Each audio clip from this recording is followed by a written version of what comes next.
પ્રભુ ઈસુના ગૌરવી નામમાં આજની સવારની પ્રેમી સલામ. પ્રેઝ ધ લોર્ડ, હાલેલુયા, જય મસીહ કી. મિત્રો, આજના નવા દિવસની ભેટને માટે આભાર. જૂન માસના પ્રથમ દિવસની આભાર સુધી કરીએ છીએ. નવો માસ, નવો મહિનો પ્રભુએ આપ્યો અને જોતામાં જીવનમાંથી 5 માસ પૂરા થઈ ગયા અને આજે 6ઠા માસમાં આપણે પ્રવેશ્યા. પ્રભુનો આભાર. અને આજનું જે ખાતરીદાયક વચન છે એ તો યિર્મયાહ 10 અને 23 છે.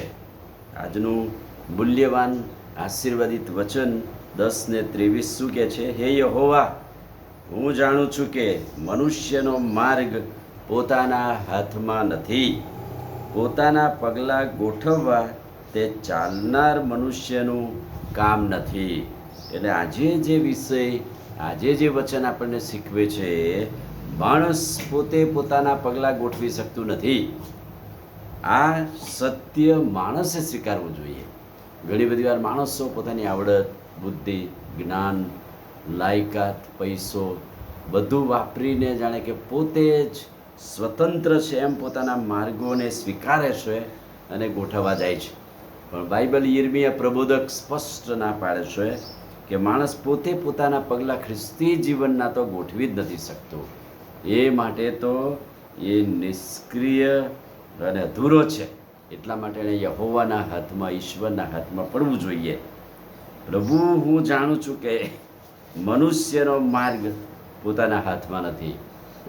પોતે મનુષ્ય છતાંય સ્વીકારીને પ્રભુને કહે, પ્રભુ, હું તો જાણું જ છું કે મનુષ્યનો માર્ગ એ એના હાથમાં નથી અને પોતાના ચાલવાના પગલાં એ પોતે સ્થિર કરી શકતો નથી.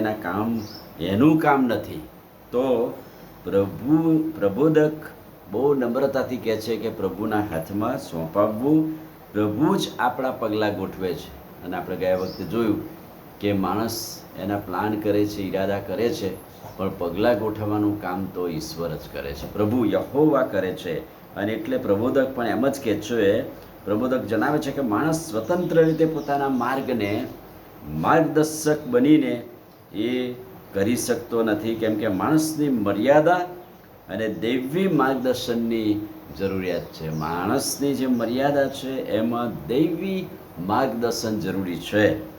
માણસ પોતે કશું જ પોતાના માર્ગમાં કરી શકે નહીં, પસંદગી કરી શકે નહીં, નિયંત્રણ કરી શકે નહીં.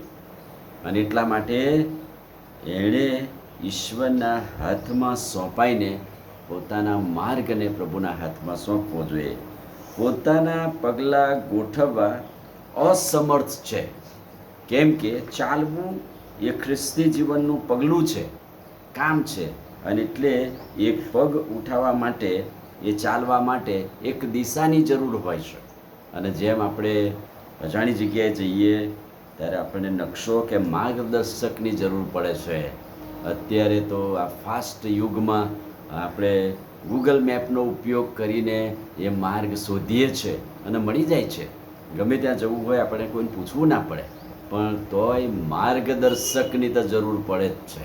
એમ ખ્રિસ્તી જીવનમાં પોતાના પગલાં ચલાવવા, ચાલવું, મનુષ્યનો માર્ગ અને મનુષ્યને ચાલવું, એ માર્ગદર્શક તો પ્રભુ ઈસુ ખ્રિસ્ત છે. એના સિવાય આપણે ચાલી શકીએ નહીં. નમ્રતાથી એ સ્વીકારવું જોઈએ કે આપણે અસમર્થ છીએ. માનવી બુદ્ધિ કે શક્તિ ખ્રિસ્તી જીવનમાં ચાલવા માટે ઉપયોગી થતું નથી. આપણી શક્તિઓ, આપણી બુદ્ધિથી આપણે ચાલી શકતા નથી. કેવળ દેવનું વચન એ આપણો માર્ગ પથદર્શક છે. એ આપણને જ્ઞાન, બુદ્ધિ, બળ, શક્તિ ભરે છે. અને ફક્ત ઈશ્વર પરના વિશ્વાસમાં જ ખ્રિસ્તી જીવનમાં આપણે આગળ વધી શકીએ છીએ. અને આજનું ખાતરીદાયક વચન સ્પષ્ટ કહે છે, પ્રબોધક જણાવે છે કે પ્રભુ, હું તો જાણું જ છું કે મનુષ્યનો માર્ગ પોતાના હાથમાં નથી. એણે પોતે કબૂલ્યું કે અમારો માર્ગ એ અમારા હાથમાં નથી, તો ઈશ્વરના હાથમાં છે. ચલાવવાનું કામ પ્રભુના હાથમાં છે. પોતાના પગલાં ગોઠવવા એ મનુષ્યનું કામ નથી, એ ઈશ્વરનું જ કામ છે. ચલાવવું એ પણ ઈશ્વરના હાથમાં છે અને ગોઠવવું એ પણ પ્રભુના હાથમાં છે. અને આજના દિવસે આપણો આ માર્ગ ખ્રિસ્તી જીવનનો છે, ચલાવવા માટે કેવળ વિશ્વાસથી પ્રભુના હાથમાં આપણી જાતોને મૂકીએ. આમીન. પ્રાર્થના કરીએ. વાલા પ્રભુ, આજના ખાતરીદાયક, ઉત્તેજનદાયક વચનને માટે આભાર. વચનના પ્રકાશમાં અમને દોરો, અમને તમારું સામર્થ્ય આપો. પગલાં ગોઠવવા, માર્ગ ચલાવવો એ તમારા હાથમાં છે પ્રભુ. તો અમે નમ્રતાથી સ્વીકારીને મારી જાતોને તમારા હાથમાં સોંપીએ છીએ. પ્રભુ ઈસુ ખ્રિસ્તના નામમાં પ્રાર્થના કરીએ છીએ, સાંભળો અને માન્ય કરો. આમીન. God bless you.